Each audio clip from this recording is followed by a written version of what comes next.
Flying on an open-jaw ticket is the most underrated way to travel. Let me explain. People are often searching for cheaper flights, but this small change can save you both money and time.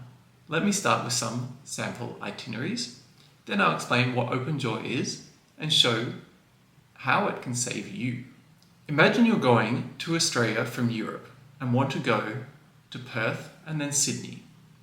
The obvious way is to buy a round-trip ticket to Perth and back, and then book a domestic round-trip ticket from Perth to Sydney. The problem is you're doing more flying than you need to. Once you've flown from Perth to Sydney, do you really want to fly back to Perth? It doesn't sound like much, but let's add it up. It's a huge amount of time.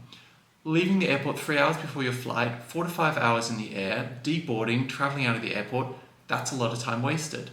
The costs, you're paying for a flight, a hotel, transport on both ends, and overpriced food. Is there a way to avoid that? Yes. You can fly to Perth, to Sydney, and back. Typically, this is done with an open-jaw ticket. You first book an open-jaw ticket from your home to Perth, and then from Sydney back home. It's called an open-jaw ticket because on a map, it looks like a mouth that's open. Okay, that one may take some imagination.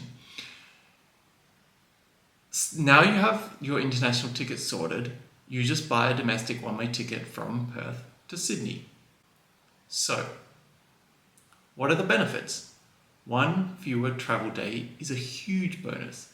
It's not just saving you all that time and money I mentioned before, but it means you have an extra day in the country you're visiting.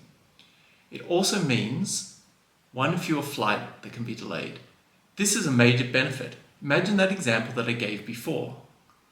You're flying back to Perth just to take your flight back home. What if the flight is delayed? That means you'll probably need another night in Perth just in case, and even then you can run into trouble if weather cancels all flights. Not all airlines give decent prices for these type of tickets, but some do. You just need to check. So give it a try. Going to Japan, fly into Osaka and out of Tokyo. Visiting Europe, fly into one city and back home from another. It's surely worth paying $100 or $200 extra if it saves you from paying for a flight and a night at a hotel, on top of cutting out a whole travel day and night. Where will you go next? Leave your next travel destination in the comments below.